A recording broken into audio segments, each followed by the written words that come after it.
Bienvenue dans ce nouveau module de la Net Academy consacré cette fois-ci au déficit foncier. Aujourd'hui, on va déduire, ça vous dit? Allez, on commence tout de suite.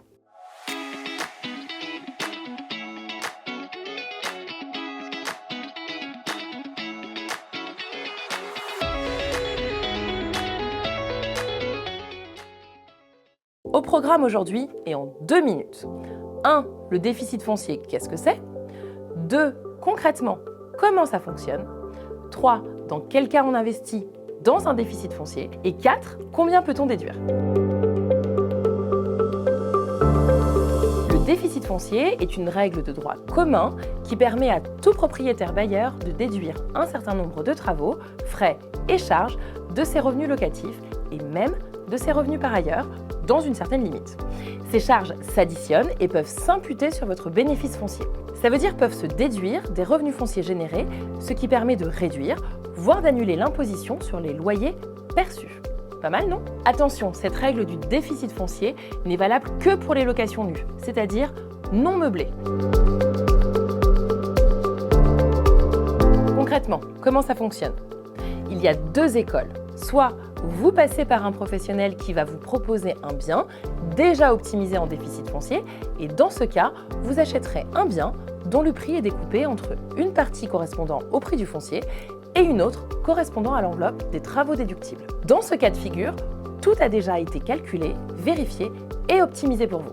Soit vous faites tout vous-même et dans ce cas-là, renseignez-vous bien en amont sur ce que vous pouvez ou non déduire pour ne pas risquer une requalification fiscale.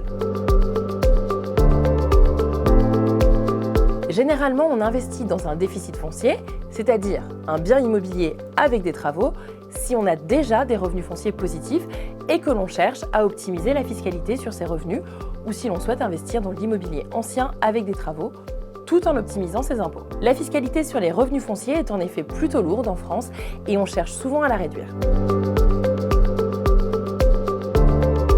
Combien peut-on déduire? Alors, que dit la loi? La loi dit que vous pouvez imputer votre déficit foncier de l'année dans la limite des revenus fonciers de même nature. En d'autres termes, si vous avez 20 000 € de revenus fonciers imposables et 100 000 € justifiables et éligibles de travaux déductibles, alors vous pouvez déduire 20 000 € de travaux et ainsi défiscaliser la totalité des revenus fonciers. Et vous allez pouvoir déduire jusqu'à 10 700 € en plus sur votre revenu par ailleurs, vos salaires par exemple. Je rentre dans le détail dans la vidéo suivante.